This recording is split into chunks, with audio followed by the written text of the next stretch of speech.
אפילו נעורים, אני עוד גר עם ההורים. אבל אתה עושה לי פדיחות כשאתה יוצא עם בנות 20.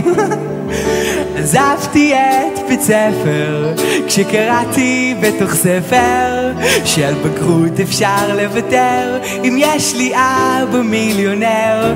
גבירותיי ורבותיי, אני רוצה להזמין חבר טוב שלי שישיר איתי את השיר הזה. קבלו אותו במחיאות כפיים, חבר שלי אייל גולן. התבלבלת, אני לא חבר שלך.